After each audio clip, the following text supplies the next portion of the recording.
Hola, buenos días, buenas tardes, buenas noches, donde nos estén escuchando. Esto es Bermutico Podcast y es el podcast de los ticos en el extranjero. Estoy yo, me llamo Daniela, y está mi compañero O'Brien. Hola, Daniela, y hola a todos. Nada, con muchas ganas de hacer esta entrevista que estamos planeando desde hace mucho tiempo. Estamos súper emocionados porque tenemos a otro candidato a la presidencia, el señor Andrés Ariel Robles Barrantes. Y voy a dar una pequeña introducción. Don Ariel, si digo algo que no es, por favor me corrige. Tiene 34 años, actualmente es diputado en la Asamblea Legislativa de Costa Rica por el Frente Amplio, de profesión docente. Nació en Pérez Celedón de Costa Rica y, bueno, hoy se presenta a las elecciones presidenciales de Costa Rica para el 2026. Bienvenido, benvingut, señor Ariel, como se dice en catalán. Estamos muy contentos de tenerlo en Bermutico Podcast. Hola, muchísimas gracias. De verdad muy contento de poder acompañarles este espacio, esta mañana costarricense, pero entiendo que tarde en Barcelona. Entonces, de ahí espero que la estén pasando súper bien y que ojalá podamos compartir un espacio bonito. Decirles bueno, tengo gente conocida en Barcelona, entonces es muy particular. Y dentro de las cosas interesantes, hace algunos años me tocó hacer como una investigación sobre el catalán, lo cual me representa una cosa demasiado interesante, ¿verdad? La composición del idioma y las influencias. Entonces, siempre fui como muy apasionado de los idiomas, entonces por eso, desde un estudio lingüístico, cuando era estudiante, me tocó hacer ese análisis. Entonces, me parece súper agradable y súper interesante. Entonces, nada, muy contento de poder acompañarles. Gracias. Muchas gracias, don Ariel. Bueno, empezamos con, creo que todo lo que dije en la introducción estaba correcto. Estaba bien, sí.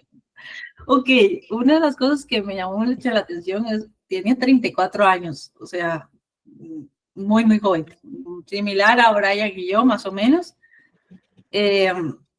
¿Cómo con 34 años, digamos, decide lanzarse a ser presidente de la República? Es muy valiente de su parte, pero también a nivel personal requiere es mucha exposición. ¿Por qué? O sea, ¿por qué decide ser presidente? Sí, bueno, saben que aquí hay como un tema de discusiones, digamos, colectivas y otros que tienen que ver con temas de características personales. Primero decir que cada vez que he asumido una candidatura a algo, fui el último en convencerme, ¿verdad? Fui el último en decidir, mira, ok, lo vamos a hacer, ¿verdad?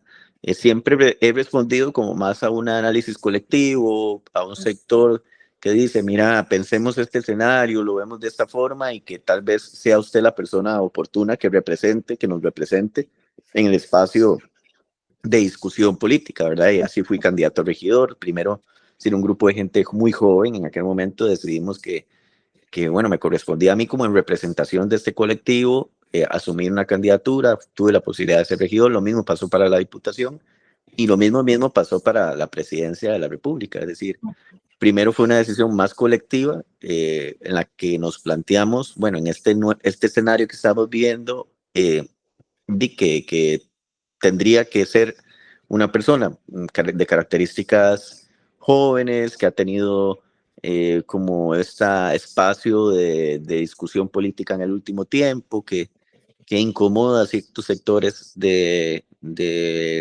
las posiciones más autoritarias y verdad que hemos tenido en Costa Rica en este tiempo. Y bueno, que esas características eran capaces que de alguna forma reflejaban en el escenario político, y por eso colectivamente decidimos eso. Ahora, si usted me pregunta en el plano personal, evidentemente hay muchísimas cosas que uno valora, es decir, ciertamente es una exposición más allá de lo que uno se imagina, para bien, para mal, ¿verdad? La mayoría para bien. La mayoría de gente en Costa Rica es muy respetuosa. Tal vez no coincida con usted, pero es respetuosa, y la mayoría de gente se acerca a uno como para reconocer lo positivo. Podrán haber personas que no compartan con usted, o podrán haber personas que no piensen igual que usted, pero es poca la gente que va a venir a decirle como, a mí me ha pasado quizás 2 veces en 4 años, ¿verdad? Como Ujú. alguien que ha venido y me ha dicho como, mira, una ofensa o algo. Sí. Realmente no ha pasado y yo creo que eso tiene que ver con que las personas son muy respetuosas en nuestro país. Ujú, ujú. Entonces, nada, eso me parece que es muy reconocible. Cuando uno toma esta decisión, expone su vida personal, expone a su familia, expone a las personas cercanas. Es quizás lo que más duele o lo que más cuesta. Pero bueno, la valoración personal que hacíamos es que Costa Rica vale demasiado la pena. Hay muchísimas cosas que en este país valen la pena, que nosotros y nosotras hemos defendido, ahí sí que a muerte, digamos, la defensa de la democracia, la institucionalidad, de una Costa Rica que sea equitativa, de una Costa Rica que se piense como un país que brinde oportunidades para transformar nuestras calidades de vida y finalmente algo muy, muy puntual, que es que Costa Rica debe ser ese país en el que ser feliz no es un privilegio de unos pocos, sino algo que toda persona pueda alcanzar. Entonces, como poner sobre la mesa esa idea de país y poder tener el espacio para reflexionar sobre eso, quizás era la motivación personal más grande. Y bueno, más allá de hablarle a una elección, yo asumo esto como hablarle a una generación que tiene que empezar a tomar riendas sobre el país que estamos viviendo. Tienen que tomar riendas sobre esta Costa Rica que estamos viviendo y decir, mira, ya he decidido bastante tiempo, la generación de mis papás, de mis abuelos, le Ujú. corresponde a nuestra generación empezar a buscar un espacio en esta historia y decir, es momento también de incidir cuál es la Costa Rica o el país que queremos, el mundo que queremos también. Sí, sí, no, no se vale ser pasivos, digamos. Ujú, ujú. Y quizás ese fue el impulso más grande, ¿no? A la hora de asumir este espacio y bueno, como le digo, ha sido más colectivo que cualquier cosa la decisión. De hecho, que fue Sí. eh, una única precandidatura mm, en el Frente Amplio y bueno, fue esta única candidatura respaldada, digamos, por todas las estructuras del partido y es muestra también como de esa colectividad a la hora de tomar una decisión. Ok, perfecto. Y una pregunta, ¿con cuántos años usted se une al Frente Amplio y por qué decide ir al Frente Amplio? Vieras, bueno, yo he tenido como participación política desde muy pequeño, Ok. en el sentido no partidaria, pero sí con claridad política. Ajá. Pérez Celedón es un lugar convulso, es decir, un lugar de movimientos sociales, aguerrido, luchador, ¿verdad? Ujú, Y siempre en todas las discusiones políticas sido como epicentro, ¿verdad? Esas discusiones, ujú, por citar una, el Combo del ICE, Tratado de Libre Comercio con los Estados Unidos, es ujú, decir, hay un cantón como que marca muy bien sus pautas a la hora de dar debates, ¿verdad? ujú. Entonces yo creo que nací permeado por eso. Mi mamá docente, mi papá trabajó en la caja, después migró a los Estados Unidos en busca de un sueño americano como muchísima gente, de Pérez Celedón y Los Santos, que son pues Sí. prácticamente donde existe la mayor cantidad de personas que migran a los Estados Unidos en Costa Rica. Después regresó, trabajó con nosotros en muchísimas cosas, desde chapear terrenos Sí. hasta trabajar en un restaurante o en una tienda, así. Eh, yo nací entendiendo que en este país hay gente que gobierna y gente que es gobernada, gente que oprime y gente que es oprimida, y teniendo esa claridad, digamos, de ese escenario político, y entonces desde muy pequeño tengo conciencia política, ¿verdad? Ok. Eh, por mucho tiempo tuve participación en espacios activos en defensa del ambiente, defensa de los ríos en la zona sur. Sí. Estuve participando en movimientos en contra de abusos del sector autobusero, peleando por tarifas justas y todo esos procesos como muy estudiantiles, pero bueno, el aparato cambió, ¿verdad? Ahora el escenario fue cambiando y nos dimos cuenta, mira, estamos en la universidad y desde la universidad deberíamos nosotros y nosotras, después de darnos cuenta al nivel de lo político, la claridad de lo político electoral, tener participación en otro escenario que es la política electoral, ¿verdad? Ujú. Y entonces eso nos llevó a participar en el Frente Amplio hace más o menos 13 años, tenía yo como 21 años, Ok.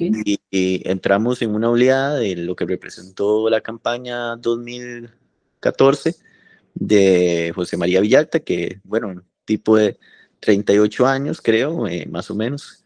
Bueno, que no sé, no es José María, no estoy siendo preciso, no sé si tenía 38, pero se veía joven en comparación con los otros candidatos y candidatas. Y eso representó como una ilusión en muchísima gente joven de ese momento que dijimos, hay que acompañarlo, ¿verdad? Entonces entré al Frente Amplio y desde eso al menos yo no me fui y estoy aquí, ¿verdad? Como en esa batuta. Yo espero que también esta candidatura represente esa posibilidad, ¿verdad? De ilusionarse mucha gente joven, de entender que la política tiene que cambiar y que la juventud tiene un rol activo en eso. Totalmente, totalmente. Y don Ariel, bueno, aquí representamos mucho a los ticos que viven en el extranjero, especialmente a la comunidad de ticos que viven en Cataluña. Y O'Brien, en la semana pasada me formuló una pregunta súper interesante. O'Brien, si querés. Sí, porque, a ver, como una situación recurrente es entre los grupos de amigos, ¿no? El típico que uno está en el grupo de WhatsApp con los amigos de la secundaria, con los de la universidad, y ya uno va notando perfiles, ¿no? Y yo que estoy en la UNA y has conocido a Jonathan y a Zárate, pues yo tengo una influencia que, bueno, ha moldeado también mi perspectiva, ¿no? Para bien o para mal. Y es verdad que cada uno tiene su interpretación, y más uno viniendo desde el extranjero. Y a uno lo que le llega, porque tampoco es verdad, tiene tiempo de ver la noticia, ver lo que pasa en el plenario las 24 horas, que llegan como partes, ¿no? Partes de, no sé, una discusión en la cual tú hablas, se habla Pilar y tal. Entonces a uno, pues, se queda así como aturdido. Eso pasa todo el tiempo. Entonces, una pregunta que me gustaría que respondieras es, desde tu perspectiva, puede ser cronológico, ¿no? ¿Cuáles han sido los eventos más importantes en los últimos 4 años en la Asamblea? Bueno, yo creo, hay cosas como sorpresivas, voy a decir, en la Asamblea. Voy a decir sorpresivas también, nuevamente como planteando lo personal en este ejercicio político, porque no lo puedo separar. Yo no me esperaba una Asamblea así, ¿verdad? Tengo una asesora que tiene como 20 años de trabajar aquí en la Asamblea Legislativa y un día le pregunté cuál es la peor asamblea en la que usted ha estado, ¿verdad? Ella fue muy inteligente, me contestó, siempre es la actual, siempre es la actual, porque yo estaba sorprendido, es decir, yo estoy sorprendido de los tratos, de las formas que esta asamblea ha tenido, que me parece que son como yo seguía el plenario anteriormente y no veía estos niveles de confrontación que veo en esta asamblea. Y que ha provocado como una forma de hacer política aquí en Costa Rica, que no sé si era unas formas que nosotros anteriormente usábamos, que eran las formas hoy tenemos, digamos, aquí en el plenario, gente que hace política desde el ataque, desacreditación, no por argumentos, sino directamente y estrictamente en plano destructivos a lo nivel personal y demás. Realmente como que yo no me esperaba mucho lo que ha pasado.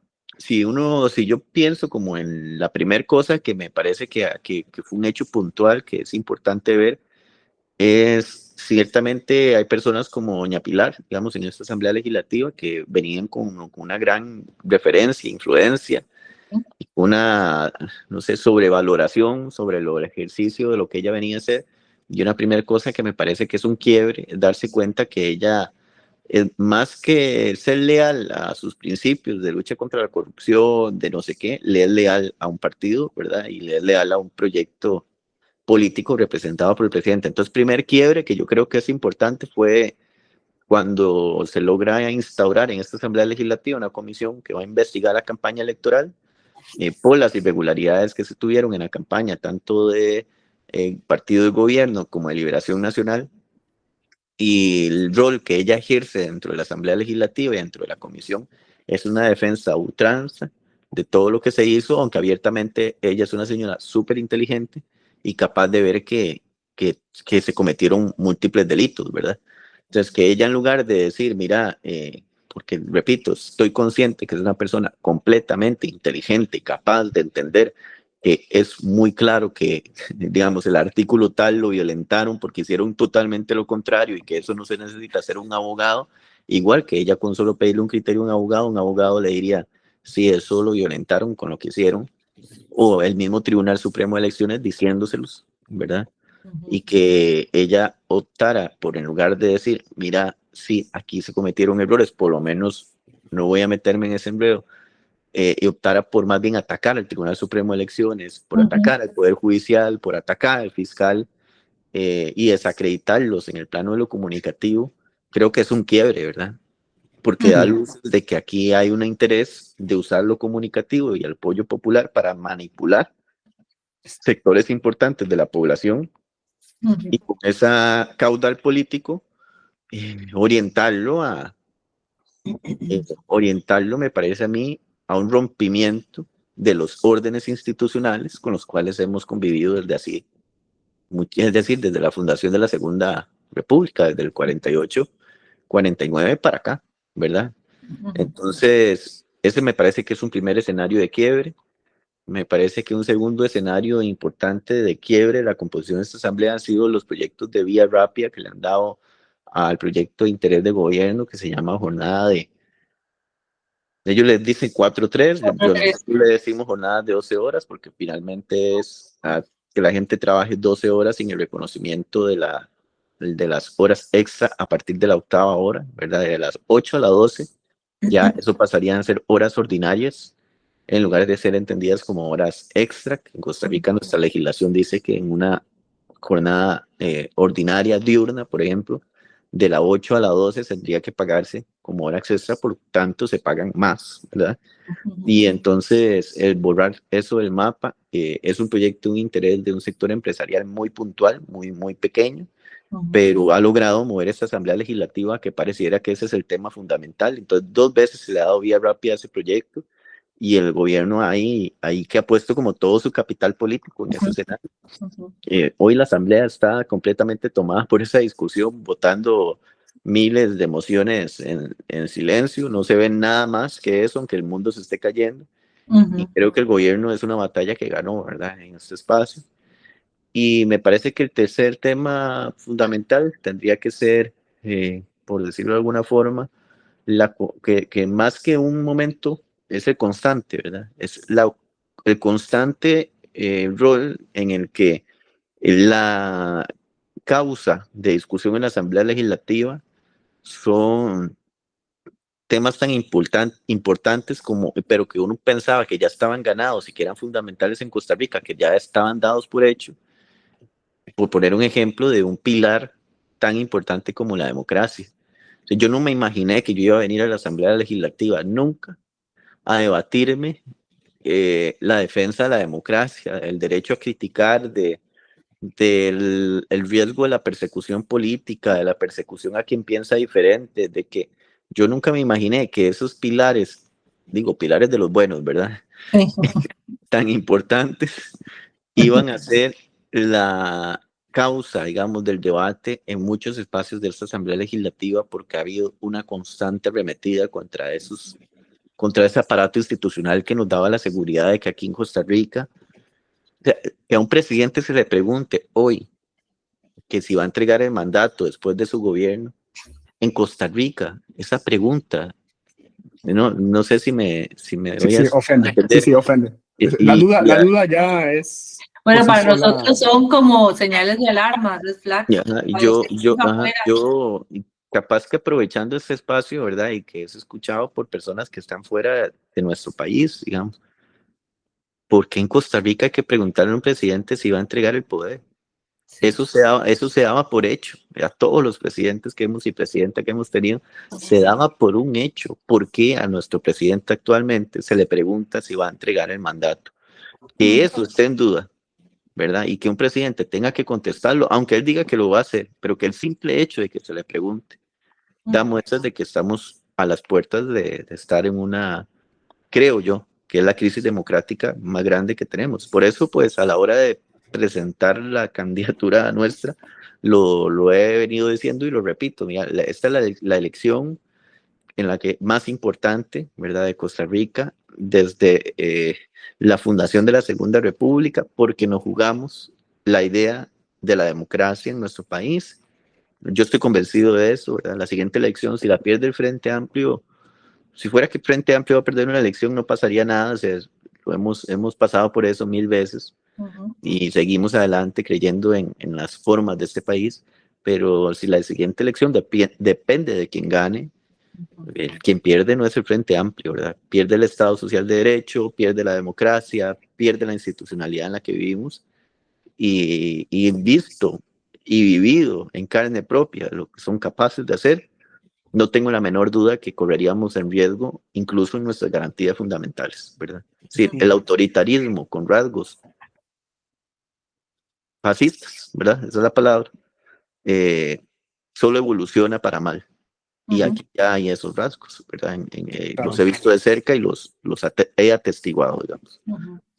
¿Y no te parece que también de parte de la población, y eso es algo personal, una impresión, yo creo que de esto viene del cansancio que hay, yo podría decir que es un poco populista, ¿no? Porque mi perspectiva es que hay un cansancio de la población sobre el actuar del gobierno, ¿no? El caso típico que yo he escuchado al menos es que no se le está castigando a las personas que son corruptas. Esto, hay un espectro de nivel de corrupción, creo yo, y ya la gente que se molesta con lo mínimo, gente que se molesta con lo máximo, que también es esperable. Y también he notado que la figura de esa persona que viene a solventar las cosas, aunque se esté sacrificando un poco de la democracia y el balance de poderes, con que ese fin justifica los medios, ¿no? Y, por ejemplo, muchas personas van a debatir si lo que hace Bukele está bien o está mal.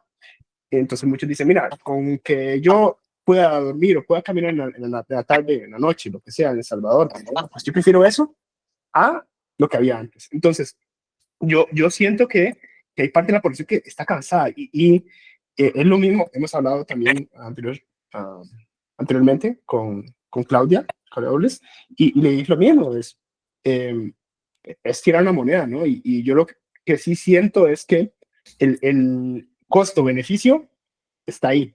El costo, ya todos lo sabemos, a ver, Latinoamérica tiene toda una historial de las cosas que pueden salir mal, y el beneficio, pues, yo lo veo menos claro, pero no sé qué piensas al respecto de cara a la población y esta demanda por acciones. Yo creo que vamos a ver que el enojo es válido. ¿Cómo vamos a hablar de la defensa de la democracia, digamos, en un país donde, por ejemplo, creo que Brian dijo como el limón, ¿no? Que el limón, voy a poner un ejemplo, hay hambre, hay olvido, para mucha gente la oportunidad laboral es trabajar en una bananera que le explota significativamente. Hay un señor que está trabajando en la bananera y que no les dan las condiciones para que trabaje bien. Hay una señora que trabaja como empacadora y se le volvió el acoso sexual. Ya no es como una preocupante práctica que deberíamos erradicar de la sociedad, sino que ahí en las bananeras el acoso sexual es prácticamente un requisito de trabajo para las mujeres empacadoras. O sea, tienen que aguantarse el acoso sexual de un capataz para poder trabajar y tener un ingreso mínimo y un sustento para sus familias. Y bueno, resulta que además, digamos, van para la casa y resulta que por encima de la escuela pasó una avioneta fumigando agroquímicos y llenó a la escuela y afectó a los niños que tienen ahí y que tienen que sacarlos para el hospital intoxicados. Esto no son cosas hipotéticas, es la realidad de la Costa Rica, de una parte de la Costa Rica en la que vivimos. Y entonces como que ir a decirles a estas personas, mira, es que tienen que defender la democracia, capaz que la respuesta que me darían es, ¿y qué es lo que estaríamos defendiendo? Por supuesto que vendría un discurso que rompe con las ideas y que no fue que esta gente llegó de un momento a otro a creer en Rodrigo Chávez, Brian o Daniela, o en los discursos autoritarios, por poner un nombre, pudo ser otro, pudo ser otra persona, no Rodrigo Chávez, pudo ser cualquier otro. Quien capitalizara eso con un discurso así agresivo, violento, que rompe con la institucionalidad. No fue que un día para otro llegaron a eso las personas, o sea, estas poblaciones se hartaron de poner la esperanza en otras personas que les olvidaron. Sí. Y bueno, tenemos 40 años, ¿verdad? Yo es que desde hace tiempo dije, yo no vuelvo a creer en esa historia del centro electoral, digamos, político. El centro político es un espacio en disputa, digamos, pero a la hora de decidir una reforma fiscal, usted vota o hacia ponerle impuestos a la renta de grandes empresarios o ponerle impuestos a la gente pobre por medio del valor agregado, ¿verdad? IVA. O sea, usted toma esas decisiones de características políticas y en el momento en que toma esa decisión hay centro, o usted escoge caminar por un lado del espectro ideológico más hacia la izquierda o caminar hacia un lado más hacia la derecha, ser un poco más conservador o ser un poco más liberal en materia de derechos humanos, pero usted elige una posición. Y a mí me parece que es claro y evidente que por más discursos de centrismos que hemos tenido en los últimos 40 años, la agenda política, económica, que es la base de la estructura social, ha estado encaminada en Costa Rica cada vez más hacia la derecha, cada vez más hacia ahí. Y ahí tenemos gobiernos de los últimos 40 años, también unos que se pintaron de progresistas, pero que no fueron progresistas en la práctica. Y la gente estaba depositando su esperanza, digamos, en estos sectores que, al final de cuentas, no cambió, o sea, no les atendieron sus problemáticas. La gente en Guanacaste, Limón y Punta Arenas, no les podemos reclamar que estén creyendo en fanatismos autoritarios. No les podemos reclamar absolutamente nada porque no es culpa de ellos y ellas que por 30 años lo que les hayan recetado es pobreza y desigualdad. Estas provincias son más desiguales de lo que eran antes. O sea, realmente eso tiene que dejar un reflejo, me parece a mí, reflejo de preocupación. Y lo que más me preocupa es la cero autocrítica, digamos, en el escenario político. Yo como representante de un partido que tiene 20 años, tengo que hacerme a culpa y decir, algo nos pasó para que la gente dejara, pensara que personas como estas que tenemos son la alternativa. Algo nos pasó, aunque nunca hemos gobernado, pero hay que ser mea culpa, hay que ver qué pasó, digamos, en partidos como el mío, o que hablan desde posiciones desde el centro hacia la izquierda. Ok, ¿qué pasó para que nosotros no lográramos incidir de la forma en que debimos incidir? ¿Qué fue lo que nos sucedió? ¿Por qué estamos hablando en un idioma que la gente no entiende? ¿Verdad? Cosas que a mí personalmente trato de cambiar, ¿verdad? Yo trato de cambiar. ¿Para qué voy a hablar de forma dogmática o intelectualmente muy jiji si al final de cuentas hay que hablar en un idioma que la gente entienda? Pero hay que hacer autocrítica política, ¿verdad? Y a mí me parece que yo no veo eso en la mayoría de partidos. ¿Sí? Veo al bipartidismo sigue pensando que no ha pasado nada. Digamos, los últimos partidos gobernando, que gobernaron el país, les veo hasta defendiendo cosas. Es decir, ¿cómo vamos a pensar que todo está bien si realmente el resultado de gente molesta creyendo en cualquiera? Algo no pasó, algo no está bien, o algo no fue se hizo en el pasado. Y eso, hay que hacer autocrítica del espacio político. Muchas gracias. La verdad, yo creo que podemos vincularlo con otra pregunta que... Entonces, más o menos, para resumir, perdón. Es que vamos con un audio inclusive atrasado. A ver, creo. No, les decía a Daniela que A ver, si una de las cosas que también quería preguntar... Sí, ¿soy yo? ¿Es mi audio? ¿Es el tuyo? Oh. El de Ariel está en pausa, a ver si vuelve. Ya yo les escucho bien. Sí. Yo les escucho bien. Perfecto. Perfecto. Bueno, pequeñísimo. Solo para ir esta respuesta que me ha gustado mucho, para que los ticos afuera tengan una idea clara y resumida. 3 puntos que han pasado en esta Asamblea Legislativa estos 4 años. La número 1, una gran decepción de la figura de doña Pilar como figura política. Número 2, proyectos de vía rápida que se han impuesto como el 4.3. Y en tercer lugar, pues debatir cosas tan obvias en Costa Rica que creíamos que esto ya no era tan obvio que no tenía que discutirse. Una es como la democracia y la libertad de expresión, para más o menos tener claro ese resumen. Sí, solo para citarles un ejemplo así, si me lo permiten, vean, yo nunca me imaginé que iba a tener que salir a defender a la nación de una persecución política. Sí, si la nación, es más, mucha gente a la cual yo represento el espectro político me dijeron, está loco, ¿cómo se le ocurre defender a la nación si toda la vida nos ha atacado, si toda la vida nos ha destruido, se ha mentido sobre el Frente Amplio? Pero no se trataba de la nación, ¿verdad?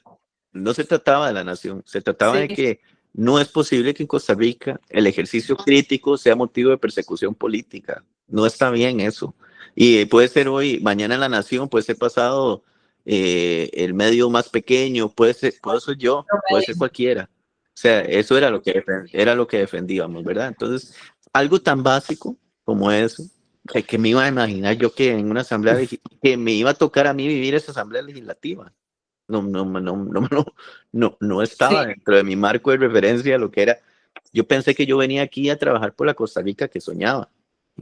Y es algo que siempre le digo a la gente joven, yo me disculpo, yo quería venir aquí a trabajar por la Costa Rica que soñaba, pero me tuve que dedicar a defender la Costa Rica en la que nací. No nos dio para más, o sea, es resistir. Y por eso quiero ser presidente de la República, porque yo creo que gobernando se puede construir más la Costa Rica en la que uno sueña. Desde la Asamblea Legislativa aprendí que aquí se resiste, ¿verdad? Se meten las manos para no retroceder, pero para generar cambios se requiere gobernar.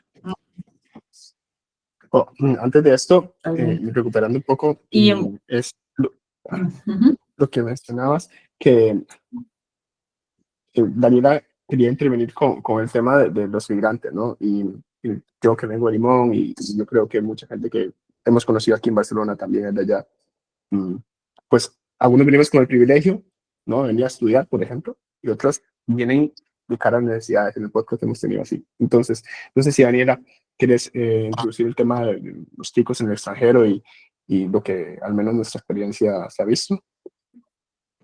Sí.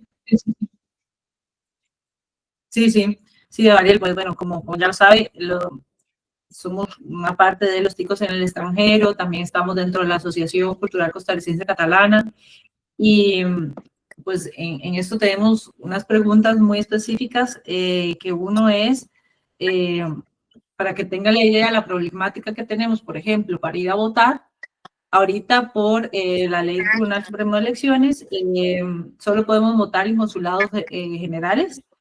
Y, por ejemplo, nosotros que vivimos en Barcelona tenemos que desplazarnos 620 kilómetros hasta Madrid con desembolso de dinero propio y también muchas veces pues perdiendo el tiempo de ir, en lo mejor de los casos, pues 3 horas en tren rápido y a veces perdiendo el día siguiente laboral.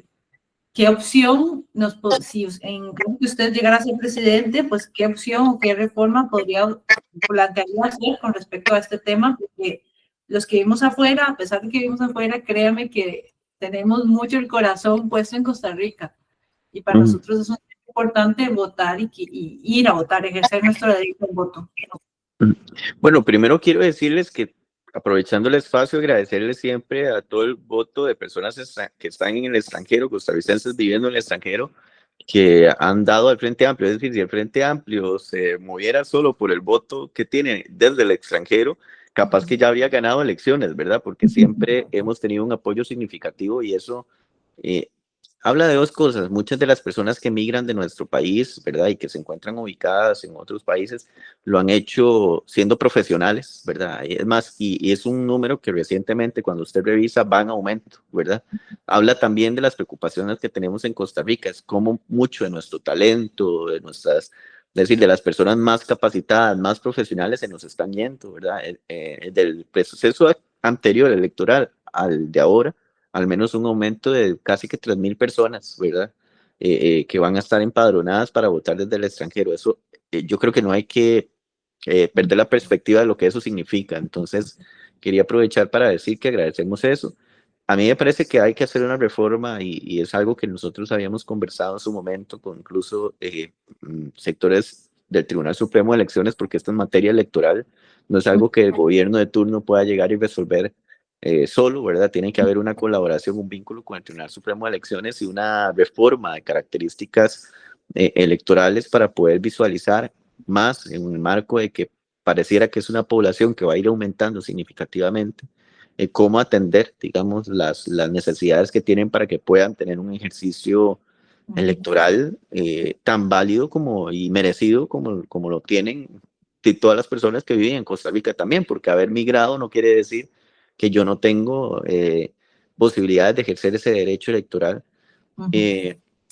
Costa Rica ha estado avanzando, ¿verdad?, en materia de todo lo que tiene que ver con las posibilidades se han hecho planes pilotos para el tema de los votos de características electrónicas. A mí me parece que esa es una posibilidad en la cual a futuro podría abordarse la opción, digamos, y que esto inicie desde el extranjero, como siendo más bien desde el extranjero el ejercicio de cómo aplicar esto, que después podamos llevarlo hacia adentro. Y es una conversación que ha estado pendiente aquí en el país. Yo sí creo que debe haber una modificación jurídica, digamos, para que desde el Tribunal Supremo se den los recursos para que también sea posible, o que tal vez los partidos, por medio de deuda política, puedan justificar los gastos en los que incurren personas que se tienen que trasladar largas distancias, tal cual lo hacemos en Costa Rica, ¿verdad? En Costa Rica los partidos pagan a serie de personas que están en buses o taxis para que jalen a las personas a votar al centro de votación, y eso se saca de la deuda política. Entonces habría que ver si también desde la figura de los partidos, ¿verdad?, se puede estructurar la posibilidad de gastos en los cuales se incurran personas desde el extranjero, y que si eso requiere alguna modificación jurídica, pues cómo hacerlo, y poder reconocer eso y garantizar que las personas tengan el derecho pleno a poder votar. Eso sí necesita modificaciones en el plano de lo jurídico. Son reformas electorales las que se deben avanzar, pero al existir un sector que está en crecimiento, de un electorado que viene que está hoy fuera del país, me parece que va a existir todavía mayor presión para poder generar esos cambios tan importantes y que se requieren, ¿verdad? Lo otro es que hay una incomprensión también sobre los motivos por los cuales no se extienden, por decir, a consulados de características más pequeñas, menos, y que puedan garantizar un voto más cercano, digamos, a las poblaciones. También deberían, como el tribunal, como extender un poco, extender sus manos, digamos, hacia lugares que generen mayor comodidad para que las personas puedan votar, a partir de saber cuántas personas. Vamos a ver si hay un grupo significativo de personas que se encuentran ubicadas en X lugar, ¿por qué no facilitar, digamos, como un centro de votación en ese espacio, logrando que más gente tenga que votar con menor cantidad de desplazamientos? Y al final lo que debemos buscar es que la mayor cantidad de personas participen, ¿verdad?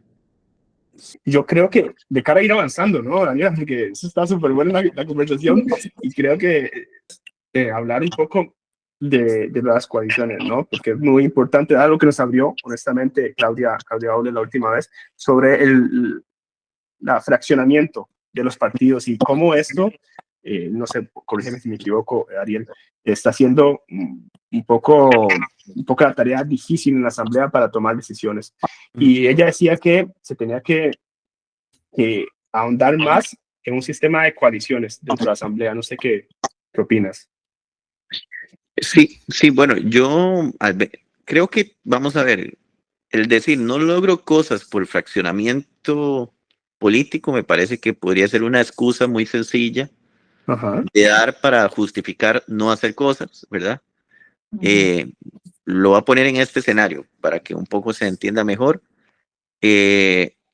Vamos a ver, la diversidad de pensamiento nunca puede ser justificación para no llegar a acuerdos. Es lo que creo. Y el Frente Amplio lo tiene claro, porque ha tenido fracciones incluso unipersonales. Como si hemos tenido fracciones unipersonales, hemos logrado tener diputados o fracciones que logran aprobar muchos proyectos de ley, ¿verdad? A pesar de que, por ejemplo, la fracción del Frente Amplio hoy está en la Asamblea Legislativa y tiene antagonistas radicales, ¿verdad?, nuestros, como lo pueden ser la fracción de gobierno o Nueva República. ¿Cómo es que logramos generar muchos proyectos de ley que sean aprobados? Con el incansable diálogo como vehículo, o sea, diálogo y negociación, hablar y hablar hasta lograr generar los acuerdos suficientes. Y bueno, esto como fracción que yo he vivido José María le ha tocado ser diputado solo y aún así ha logrado tener la mayor cantidad de proyectos aprobados desde una fracción unipersonal, en proporción con lo que representa. Entonces, como decir, yo estoy de acuerdo en que hay que generar acercamientos de polos de pensamientos similares en lo que coincidan, sentarnos, decir, generar ese aparato de alianzas dentro de la Asamblea Legislativa, llámese coaliciones o alianzas en ejes programáticos, pero como Costa Rica fue entendida como la legislación, incluso aquí parlamentaria, es entendida desde el plano de no pasar por encima de minorías, sino escuchar las diferencias, se ocupa el diálogo siempre, o sea, siempre como vehículo. No, creo que lo que ha generado el chavismo, ¿verdad? De aquí en el gobierno, decir, es que aquí no se puede gobernar, porque piensan diferente la gente en la Asamblea Legislativa o está muy fraccionada, yo ocupo 40 diputados para poder gobernar, eso es solo una justificación de autoritarismo, sí, con ganas de concentrar poder, porque realmente un presidente nunca debería tener la justificación de decir, porque piensa mucho diferente que a mí, no voy a lograr acuerdos. Lo que debería es abocarse a negociar, a entablar vínculos con todas las fracciones para poder lograr acuerdos. Ese fraccionamiento político, pues sin lugar a dudas, es parte de la diversidad que tiene nuestro país y creo que va a ser un poco inevitable. Podría ser un escenario ideal, decir, mira, ojalá no sea tan fraccionado, ojalá podamos establecer bloques fuertes de un lado o de otro, o podamos lograr grandes alianzas, coaliciones en términos del pensamiento. No sé, podría ser un escenario deseado, pero me parece que pero pensar que ese escenario está a la vuelta de la esquina, me parece que después de lo que he vivido, me parece que es irreal con respecto a la realidad del país, ¿verdad? Y eso habría que contemplar que en el ejercicio de gobernar va a estar esa diversidad, en el marco de la discusión, y que habrá que lidiar con esa diversidad. Entonces lo veo así. Sí, o por supuesto pensando en que hay que hacer todo tipo de acercamientos para lograr grandes acuerdos y pactos nacionales, pues con las fuerzas políticas, independientemente de cuáles sean, ¿verdad? Interesante. ¿Y usted no cree, digamos, que la elección que viene es tan importante, nos estamos jugando tanto, inclusive se está hablando hasta de jugar con la democracia de Costa Rica? Entonces, ¿por qué no hacer una coalición bastante amplia? Por ejemplo, con la coalición que hizo Claudia Dobles, por ejemplo, coalición Agenda Ciudadana, porque es que, digamos, el panorama, por lo menos como lo vemos de afuera, es preocupante. Claro, claro. Bueno, yo creo que hay dos cosas, digamos. Una cosa que pasaba o nos pasaba a nosotros mucho con el tema de, por ejemplo, hacer una coalición con el PAC, para ponerlo más en puntual, porque Sí. Agenda Ciudadana es finalmente el PAC, ¿verdad? Sí, sí. El PAC con otro grupo del PAC. Al ADN. ADN, que era bueno, yo tengo este pecado, es decir, hablo así, ¿verdad? Sí, no, dale. Aquí sí, no. ADN, que era el PAC, un grupo del PAC, ¿verdad? Okay. Más hacia el PUSC, PAC-PUSC, ¿verdad? Por poner ejemplos, hay personas ahí que, decir, eran del despacho de Rodolfo Méndez Mata, es decir, gente que estuvo en el gobierno de Carlos Alvarado colaborando, ¿bien? Y bueno, que entonces sale y dice, mira, vamos a hacer una alianza o plantearon el escenario de una alianza. A mí me parece bien, me parece bien como ese escenario de los acercamientos. Esto fue como una forma, ¿verdad?, también de como plantearse como en un nuevo contexto, porque la marca que traían del PAC después del gobierno de Carlos Alvarado es una marca que molesta, digamos, a la población costarricense. Tan es así que don Carlos no aparece, digamos, en la pintura casi por ningún lado, si ustedes lo pueden ver. Y es porque hay mucha gente que resiente, especialmente sectores progresistas, lo que pasó, digamos, ese gobierno. Para nosotros era muy complicado, muy difícil ese acercamiento. ¿Por qué? Porque mucha gente se fue molesta del PAC y se metió en el Frente Amplio, ¿verdad? porque lo vio como la alternativa progresista de frente a eso. Entonces, por ejemplo, gente que se fue del PAC cuando el PAC negoció la objeción de conciencia a Fabricio, al Nueva República, al bloque de Nueva República, el PAC para aprobar la reforma laboral, ¿verdad? Que tenía el empleo público, le cedió a Nueva República y permitir la objeción de conciencia para que trabajadores públicos no tengan que capacitarse en materia de derechos humanos, ¿verdad? Entonces ese tema hizo que mucha gente de sectores, por ejemplo, de la diversidad, LGTBIQ+, y activistas de derechos humanos, incluyendo nuestra vicepresidenta, que se llama Margarita Salas, que fue comisionada en materia de derechos humanos y derechos de las personas LGTBIQ+, en el gobierno de Carlos Alvarado, renunciaran a ese gobierno y se fueran, ¿verdad? Entonces, esa gente estaba hoy dentro del Frente Amplio, ¿verdad? Entonces, ¿cómo nosotros íbamos a ir a decirle, mira, vamos a hacer ahora una alianza con esos sectores? O, por ejemplo, también el PAC modificó los reglamentos en materia ambiental, ¿verdad? Para que sea más fácil tener viabilidades ambientales sin consultas populares. Eso ha fomentado toda la destrucción ambiental de nuestras costas y el alto impacto de la gentrificación, que ustedes lo tienen clarísimo hasta dónde llega eso, porque han vivido en un país que enfrenta esa realidad. O sea, los fenómenos de la gentrificación, el alto precio de los alquileres cuando están impactados por una realidad socioeconómica completamente diferente a la de la comunidad. Barcelona es donde más, o sea. Sí, por eso les comentaba, ¿verdad? Uno lee y dice, bueno, eso se facilitó mucho porque hubo reglamentos que modificaron el gobierno de Carlos Alvarado, en el que, y yo ejerzo una crítica, digamos, al rol político de doña Claudia, porque ella fue una lideresa de ese proceso. Sí, es una señora súper inteligente, súper capaz, y fue una lideresa, no era que era una persona de un rol pasivo en ese gobierno, una persona de características activas, además, con arquitecta, es un nivel profesional. Ella incidió mucho en ese reglamento de la Setena, ¿verdad? Entonces, mucha gente que el sector ambientalista se fue de ese gobierno y digo, no, esto es una barbaridad, y se metió en el Frente Amplio. Entonces, era como una traición, ¿verdad? Para esos sectores, decir, buscamos una casa nueva y resulta que vienen a comprometerse exactamente lo mismo.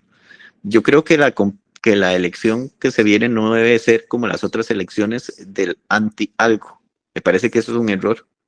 Me parece que encaminarnos en la lógica de verdad, yo voto en contra de, en lugar de votar por lo que uno sueña, desea y aspira, es un error que nos ha ido muy caro en el último tiempo. Se fueron a votar y nos fuimos a votar, voy a ponerme yo, en el gobierno de Luis Guillermo, elección Luis Guillermo contra Johnny Araya, hay que votar en contra de Liberación, entonces votemos por Luis Guillermo.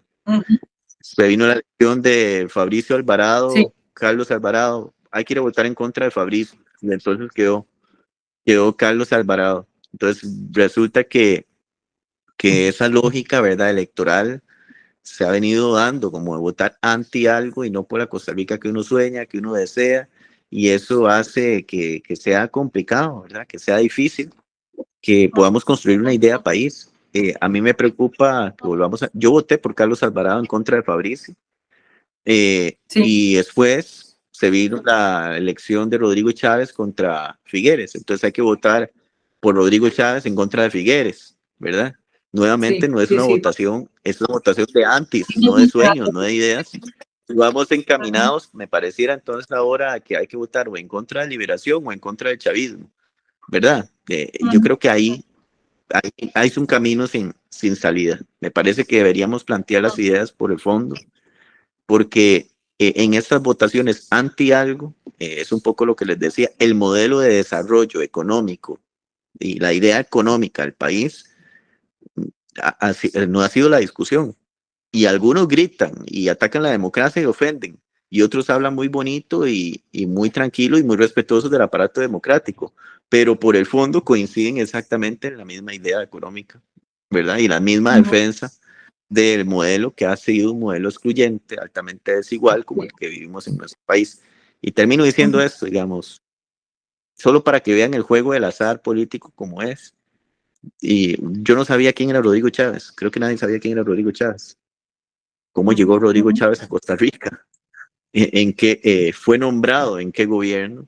Se fue de ahí, ¿verdad? Se fue. está bien, no sirvió, no sé qué. Pero bueno, ¿a quién pone Rodrigo Chávez después de ser ministro de Hacienda en un gobierno anterior? ¿A quién pone ministro de Hacienda en su gobierno? ¿A quién fue viceministro de Hacienda en el gobierno anterior? No hay ni un solo tema económico, ¿verdad? En el cual del gobierno anterior a este haya cambiado. Los recortes a programas sociales, la ausencia de recursos para atender becas, para atender educación pública, para atender pensiones, todos son decisiones económicas heredadas, todas. Sí. Sí. El problema que tenemos ahora es que ataca con vehemencia, ¿no?, el aparato democrático de este señor, pero el modelo económico que nos llevó hasta donde estamos es una herencia y que sería muy fácil para algunos votemos en contra de Rodrigo Chávez y lleguemos nosotros para seguir haciendo lo mismo que hicimos 40 años. Ariel, tenemos una pregunta de la audiencia y es la siguiente. ¿Cómo piensa romper con el estigmatismo que tienen los costarricenses en el voto a la izquierda y el miedo infundado al comunismo y a las molestas comparaciones con Cuba y Venezuela? Yo creo que también habría que tener como culpas desde la izquierda, y es como que a veces nos da miedo concebirnos como izquierda, es decir, como en un país además que ustedes lo saben bien porque están viviendo en otro país, un país como Costa Rica, que si usted revisa su base institucional o su lógica de cómo entiende la sociedad, está fuertemente influida por ideas de características socialistas, socialdemócratas o socialcristianas, ¿verdad? Sí, es de un modelo social, porque la base, vayan a ver cuál país del mundo tiene un banco popular que se llama el Banco Popular de los Trabajadores. No es algo común, no es algo normal. Costa Rica, recientemente me lo preguntó un muchacho, ¿saben? Como en un trabajo que estaba haciendo, si Costa Rica estaba preparado para que gobernara la izquierda. Es que el aparato institucional de Costa Rica ha estado por siempre más bien hacia la izquierda, es decir, educación pública de primaria hasta la universitaria, un sistema solidario de salud pública como lo ha sido la Caja Costarricense de Seguro Social, instituciones que manejan en materia energética como el ICE, la electricidad de nuestro país o el agua como el AIA, que son instituciones de características autónomas estatales, descentralizadas.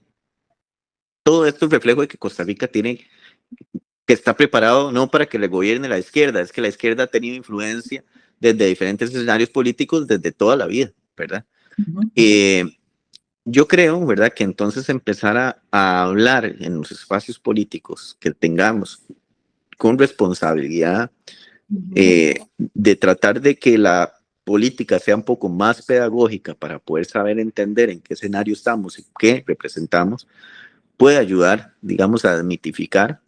Y lo segundo, tener una claridad de lo que la izquierda es o de dónde vengo yo como persona de izquierda a representar o qué represento de todo ese espectro de lo que es una izquierda política en Latinoamérica o en el mundo. Y ese espectro pasa por decirle que yo soy heredero, ¿verdad? Y vocero de una izquierda costarricense completamente democrática, que no le gustan los autoritarismos de ningún tipo. A mí no me gusta ni el autoritarismo de Maduro, ni el de Ortega, así como no me gustan algunas prácticas de Bukele, que no es de izquierda, pero que ahí está, de Trump en los Estados Unidos o de Milei en Argentina, ¿verdad? Si el autoritarismo no me gusta de ningún tipo, de ninguna tendencia política ni ideológica, tendría que ser uno tan contundente para criticar el de derecha como para criticar el de izquierda.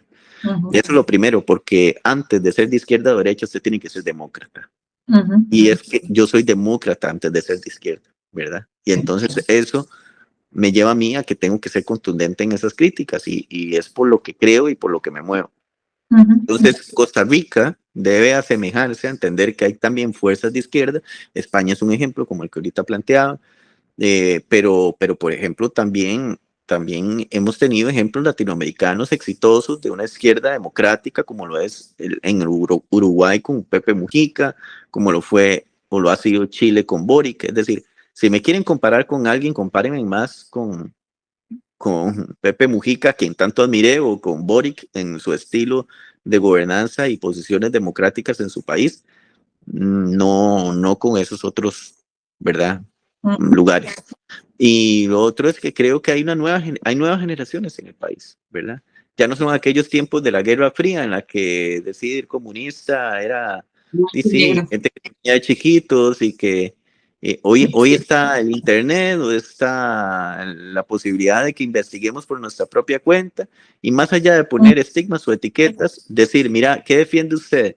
Defiendo educación pública, salud pública, no estoy de acuerdo con la gentrificación que excluye las comunidades, creo que los derechos laborales deberían ir en avanzada, ¿verdad? Discutir jornadas de 40 horas o aumento de vacaciones, creo que deberíamos tener pensiones más justas. ¿Realmente vamos a ver, coincide usted conmigo en todo esto? ¿Sí o no? Bueno, sí, entonces capaz que usted es de izquierda también, ¿no? Ha sido de izquierda toda su vida y no se había dado cuenta, puede ser que sea así. Entonces capaz que lo importante es agarrar esas ideas y decir en qué coincidimos y después pongámosle la etiqueta que queramos, ¿verdad? Aquí hay cosas que nos preocupan, ¿no? Y yo creo que lo han mencionado anteriormente, de respecto al futuro, ¿no? Y una de las cosas que a mí particularmente me llama la atención es el tema de la inseguridad. Es un tema hiper mega complejo, puede estar ligado, ¿no?, a algunas decisiones políticas, o puede ser una cuestión externa. El tema del nivel de precios, ¿no? Y cómo está Costa Rica posicionándose dentro como comunidad, como hablabas un poco de la desigualdad y acceso inclusive a vivienda y eso, a un trabajo digno, y cara al extranjero, ¿no? Porque puntualmente, yo cada vez que voy a Costa Rica, yo me asombro y me pregunto cómo la gente vive, ¿no? Uno lo compara con Barcelona, que es la ciudad más cara de España, y muchas cosas mucho más caras allá. Unas vacaciones me salen más caras en Costa Rica, me saldría más caras en Costa Rica.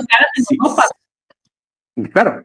Entonces, yo sé que el Costa Rica trae tal vez a un público estadounidense, y eso está muy vinculado también a lo que mencionabas tú sobre áreas donde vienen expats con una posición económica muy distinta.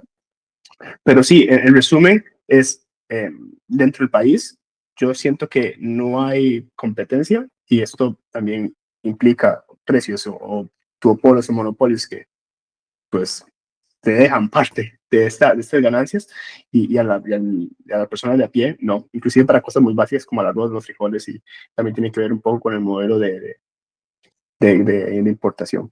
Pero bueno, esas dos cosas, el narcotráfico, la seguridad y el tema de Costa Rica en el mundo. Sí, bueno, vamos a ver, ahí hay dos cosas que me parecen importantes de señalar, dos herencias ahí. Obviamente que por eso esta elección no puede basarse en los antis, ¿verdad? Porque capaz que nosotros, por ir en el anti-Chávez, terminamos votando empujados por lobos con piel de oveja que vienen a decir, ah, no, es que mira, yo soy la salvación, pero la salvación de lo que construyeron. Porque, vamos a ver, el tema del aumento significativo en la inseguridad es una herencia, ¿verdad? Un país que deja de apostar desde el 2017 al 2025 en un modelo educativo donde realmente formemos con calidad para que las personas tengan oportunidades laborales que se disputen ante el mundo en términos de calidad del trabajo, ¿verdad? Espacios, y que dejemos de apostar por crear educación de calidad y empleo digno. Obviamente que va a quedar a las expensas de cada vez mayor pobreza, desigualdad, y que por tanto el narcotráfico transnacional va a haber ahí una oportunidad de crecimiento, porque si ustedes ven las zonas más inseguras del país son las zonas más pobres, ¿verdad? Sí, hoy los carteles del narcotráfico que usan a jóvenes para sicariato reclutan sus jóvenes no en Romoser ni en barrios finos de San José, o no van a ¿cómo es que se llama? Ahí donde vive un Rodrigo Chávez, ahí no es donde reclutan a los jóvenes para que hagan sicariato, los reclutan en los barrios más pobres de nuestro país, ¿verdad? Y eso es una lógica que habría que entender. Ese modelo que seguimos nos está reventando en la cara, ¿verdad? Como una papa caliente. Entonces, por supuesto que hay que hacer cosas que generen cambios, pero a la par de cualquier reforma en materia de seguridad, nosotros, por ejemplo, hemos impulsado un proyecto para entender que el sicariato va desde la lógica del crimen organizado, ¿verdad? Porque resulta que nosotros nos hemos enfocado en la discusión en materia de seguridad solamente en el eslabón más débil de la cadena, en el último, ¿verdad? Que es el chaval o joven que roba o que mata, ¿verdad? Que es un sicario. Pero a ese muchacho joven que mata, lo contrató alguien, ¿verdad? A ese muchacho joven que mata, alguien le pagó. Y eso es una cadena de narcotráfico que va desde lo pequeñito hasta lo más grande, que sí, en lo más grande y en la cabeza se encuentran líderes y capos del narcotráfico, algunos vinculados al narcotráfico de características transnacionales por la ubicación que tiene Costa Rica y algunos vinculados a puestos políticos, ¿verdad? Y a direcciones institucionales y metidos en el poder judicial, en el poder ejecutivo y también metidos posiblemente en la Asamblea Legislativa con representación política. Entonces, entender eso, ¿verdad? Nosotros planteamos un proyecto de que hay que entender que el sicariato parte de la lógica también del crimen organizado, que hay gente que contrata, que hay gente que paga por esto, que hay gente que ofrece esos servicios y esto hay que entenderlo como un todo, no nada más como un fenómeno aislado, ¿verdad? Para poder contener esas implicaciones y recuperar soberanía nacional, porque si nosotros no luchamos contra el narcotráfico transnacional, quedamos a expensas de estar perdiendo incluso nuestra soberanía como país para poder tener un país seguro y que dependa de nosotros y nosotras. Y porque finalmente, si nosotros no logramos enfrentar a los grandes capos del narcotráfico, lo que va a suceder es que mañana al muchacho que mataron o que metieron a la cárcel lo suplen con uno nuevo, porque eso es Sí. como cambiar de zapatos para ellos, es decir, son una piecita del ajedrez, el pioncito del ajedrez, ¿verdad? Me lo botaron, lo di de comer, ¿verdad? Y busco otro que lo sustituya, ¿verdad? Y yo no veo narconovelas, pero conozco a una tía que sí, y hablábamos y decía, allí sí, tía, esto es como nosotros como Estado, y es lo que vamos a hacer desde el gobierno, es ir detrás del Pablo Escobar, de la Señora de los Cielos, perdón, el Señor de los Cielos, la Reina del Sur, es decir, de esos grandes, porque si no tomamos esos grandes, no enfrentamos esos grandes, la ola va a seguir aquí a nivel pequeño, de todo lo que afecta en pequeño. Hay que hablar también del lavado de dinero. Costa Rica hoy es fuente del lavado de dinero, ¿verdad? ¿Y cómo se legitima el negocio del narcotráfico? O sea, la plata que genera el narcotráfico tiene que legitimarse de alguna forma. Y eso es el lavado de dinero. Vean, aquí usted puede aprobar proyectos fácilmente para que le metan de manera muy populista 40 años de prisión a una persona por participar en un asalto, o en una atacó a alguien y demás, ¿verdad? Eso lo lograría fácilmente porque lo aplauden los diputados y diputadas, pero no puede aprobar proyectos para legislar en materia de capitales emergentes que vienen de fuentes bastante cuestionables. O sea, usted no puede aprobar un proyecto en Costa Rica, no lo logramos porque aquí brinca todo el mundo, brincó gobierno, brincó el PLP, brincaron varios, de que por qué ahí vamos a pedirle a una persona que un pronto a otro apareció con muchos millones de colones en sus cuentas y compró casas, carros y un montón de cosas de la nada, que por qué le íbamos a pedir que justificara de dónde venían esos recursos en 48 horas y que si no justificaba que se le congelaran todos esos recursos para ver que investigar al aparato público de dónde venían esas platas. Digo yo, si yo llego y aparezco con tantas cosas de pronto a otro, y tendría que ser que me pegué la lotería, y si el Estado viene a preguntarme, mira, ¿de dónde sacó esa plata? Facilito, digo, oye, no ve que pegué la lotería, pegué el gordo navideño, ya. Y entonces sería sencillo. Si usted no tiene cómo justificarla, pues por supuesto que viene el narcotráfico y el lavado de dinero. Entonces, si uno no frena el lavado de dinero, es decir, ningún país del mundo ha salido de una crisis de inseguridad sin frenar el lavado de dinero. Si usted no frena el lavado de dinero, va a seguir tomado por decisiones y que implican que este país va a ser patio trasero del narcotráfico, ¿verdad? Entonces, nosotros sí creemos que hay que ponerse serios con ese tema y que hay que entrarle con la misma contundencia de hablar de cualquier otra medida de seguridad, porque estamos seguros que si usted regula eso, va a tener implicaciones serias para todo el ordenamiento del narcotráfico. Si no pueden usar su plata aquí, no es rentable estar aquí, ¿verdad? No, otro es una serie de medidas que hay que tomar como y lógicas que se tomaron en este tiempo, ¿verdad? Devolver la Policía de Control de Drogas a donde debe estar, devolver a la Policía de Fronteras a donde debe estar, hay que devolver a todo el tema de policía que hace trabajo en las costas, hay que devolverlo a las costas, no tienen ningún sentido. Las academias de personas, digamos, lejos de estar practicando en una piscina, tienen que estar practicando en el mar, ¿verdad? Y ese tipo de cosas que se tomaron en este gobierno, decisiones muy absurdas, faltas de justificación y preocupantes, hay que retomar estas discusiones para poder poner en ejercicio donde corresponde la materia de seguridad. Disculpe por extenderme, pero es un tema muy importante. No, sí, creo que es el tema más importante de lo que está pasando en Costa Rica. Lo segundo es seguridad en el costo de la vida. Vean, tenemos el país de alguna forma tomado por sectores importadores que nunca, aquí es un descalabro.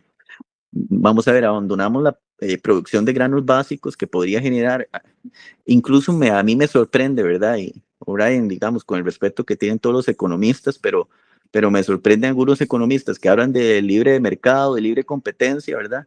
Y defienden aquí sacrificar la producción nacional, sacarla del mercado para quedar en manos de 3 o 4 importadores, ¿verdad? Que son los que hacen fiesta ahora con el tema de los precios. Ahí no hay libre mercado, es decir, aquí hay un oligopolio, por ejemplo, hoy del arroz, 57% del mercado costarricense dominado por un mismo grupo de interés económico y que nunca va a bajar el precio del arroz porque depende de ellos decirlo. Y hasta donde yo sé, en el mundo de los negocios de características globalizadas y donde reina la lógica de acumular cada vez más capital, si yo tengo la oportunidad de generar ganancias, las amplío hasta donde pueda, ¿verdad? Y eso es lo que pasa hoy. Hoy no tenemos productores nacionales de arroz porque los arrasó las decisiones políticas del último tiempo y el mercado está dominado por gente que no produce ni un grano de arroz, pero que va desproporcionalmente aumentando de manera significativa el precio. Entonces yo sí creo, digamos, que hay que plantearse una recuperación, al menos de algunos sectores importantes de la economía, para poder garantizar de que podamos tener un espacio de discusión. Lo otro es el impacto que está teniendo en Costa Rica la politización del Banco Central, ¿verdad? En el último tiempo es muy jodido, muy riesgoso. El Banco Central, en términos económicos, tiene que tener independencia política, ¿verdad? Lo segundo que debe tener es, vamos a ver, aquí el tipo de cambio, los efectos del tipo de cambio son realmente complejos los que se están teniendo. Y quizás es un buen público, digamos, decirle en este espacio, personas que están trabajando fuera del país, vienen a Costa Rica, ¿verdad? Y ganan en dólares y vienen a Costa Rica y notan lo que aquí está pasando, o sea, las diferencias abismales. Esto está afectando el turismo también. Sí, o en euros también. En euros también, por supuesto, sí, es insostenible. Nosotros no estamos diciendo de que aquí hay que subir o depreciar el colón, no, lo que estamos diciendo es que debe existir estabilidad en el tipo de cambio, ¿verdad? Porque esto de una baja desproporcional ha impactado significativamente algunos sectores económicos del país, ha beneficiado a los sectores importadores, ¿verdad? Porque pueden vender aquí en el país un mayor margen de ganancia y realmente esto es muestra de que tenemos un gobierno, digamos, muy apegado a solucionarle a sus sectores de la economía sus negocios. Decía un importador arrocero que con las decisiones que se tomaron en este gobierno, tiene plata para que vivir él, vivir sus hijos, vivir sus nietos, sus bisnietos y sus tataranietos sin trabajar un día, gracias a todas las ganancias que han generado a partir de las decisiones políticas. ¿Está? Entonces, realmente el costo de la vida es un tema que hay que asumir con responsabilidad, especialmente cuando los salarios no aumentan, cuando los salarios están congelados y cuando estamos enfrentando una situación económica como la que estamos viviendo. Hay una iniciativa que fue presentada recientemente en la Asamblea Legislativa sobre una discusión sobre el IVA, ¿verdad? De cómo devolver el IVA, digamos, a aquellos sectores más pobres de la sociedad que pagan ese impuesto, el valor agregado en cada cosa que compran. Hay que reflexionar también sobre las lógicas de la canasta básica, digamos, que incluimos dentro de una canasta básica para poder hacerla más barata para la gente. Y bueno, es decir, medicamentos, necesita ser resuelta esa discusión en materia de medicamentos. Servicios esenciales, tienen que revisarse qué entendemos como servicios esenciales para la población, para que no tengan un costo diferenciado como el que tienen. Es una discusión compleja, pero nuevamente son temas de una herencia política que ahí sí que no se la podríamos achacar solamente a Rodrigo Chávez, sino Costa Rica ha venido caminando por un rumbo que realmente nos es peligroso, ¿verdad? Para las grandes desigualdades que puede producir. Perfecto, Ariel. Muy bien, pues Nos hubiera muchas encantado gracias. estar más tiempo. Sí, le vamos a hacer 5 preguntas, pero son preguntas rápidas, de pregunta-respuesta, pregunta-respuesta, que también se la hicimos a Claudia Dobles. A ver cómo salen, ¿vale? Y ya acabamos la entrevista. Si tuviera una varita mágica y pudiera resolver un problema de Costa Rica inmediato, ¿cuál sería? La inseguridad. La inseguridad. Ok, listo. Brian. La segunda pregunta es, si consideras que tienes algún superpoder como diputado joven, algo que te dé no sé, un extra, una facilidad. Bueno, yo creo que el humor, usted sabe, como que lo he visto últimamente, como que de estar tranquilo, Miau, relajado, ahí. decir miau, digamos, en la Asamblea Legislativa. Capaz que eso, ¿no? Pero sí, yo sigo pensando que no debemos perder la felicidad, digamos, en ningún escenario, ni el humor, y capaz que, no sé, capaz que las posiciones machistas, autoritarias, como que se sacuden bien fácil con el humor. Entonces, que ahí sí, el humor, tal vez. Muy bien. Si vieras en el extranjero, ¿qué comida a ti que extrañarías más? ¿Qué comida tica? Bueno, cuando me he estado fuera del país, qué extraño. Es que como que, aunque coma comida costarricense, digamos, hecha por costarricenses fuera del país, como que el sabor a veces lo noto diferente. Entonces, Ok, podría ser pero platillo así. preferido, entonces. Voy a decir que, digamos, me extrañaría como decir un pinto hecho por mi mamá, me parece a mí, ¿verdad? Como este pinto hecho por mi mamá, no sé, a mí me gusta comer mondongo también, me extrañaría cosas Oh, como esas, okay. ¿verdad? Okay. Pero también extrañaría como cosas que a veces no se consiguen tan fácilmente como los pejibayes, ¿verdad? Ajá. Ok. Si Ahora tuvieras si tuvieras la oportunidad de vivir en otro país, que hayas conocido, ¿no? ¿Cuál sería? Eh, ¿Cuál sería? Vamos a ver. Sí, por cuestiones de la vida siempre me llamó la atención muchísimo Argentina, ¿verdad? Ahorita no, pero porque está complicada la cosa ahí. Pero digamos, siempre me llamó la ahorita nadie. atención. Ajá, pero sí, siempre pensé por formación por profesional que me llamaba mucho la atención Europa, ¿verdad? Algunos países de Europa. España es un país que siempre me llamó la atención, pero sí, por ahí debe andar la cosa, sí. Todavía no sé si algún momento de mi vida. Después de ser Ok. presidente, tal vez. Sí, Y sí. Bueno, muchas gracias, Ariel. De verdad, ha sido una conversación hiper, mega interesante. Si en algún momento nos quieres recibir, espero que de verdad los aceptes porque creo que se quedaron varios temas ahí y de aquí sé que van a venir meses súper, súper estresantes y, y con necesidad de abordar demasiados temas. Entonces, sé que tu agenda es complicada, pero si tienes un espacio, lo agradeceríamos muchísimo. Nosotros y la No, comunidad del extranjero. no, muchas gracias. Bueno, de verdad, muchas gracias Muchas y gracias, gracias. Y yo he apuntado a que busquemos ahí meses futuros, diciembre, no sé, enero, otro espacito y con todo gusto podemos conversar de nuevo. muchas gracias. Bueno, hoy tuvimos a don Ariel Robles, candidato para la presidencia, y esperemos en el próximo capítulo. Chao. Chao. gracias, adiós. Muchas gracias, Ariel. Chao.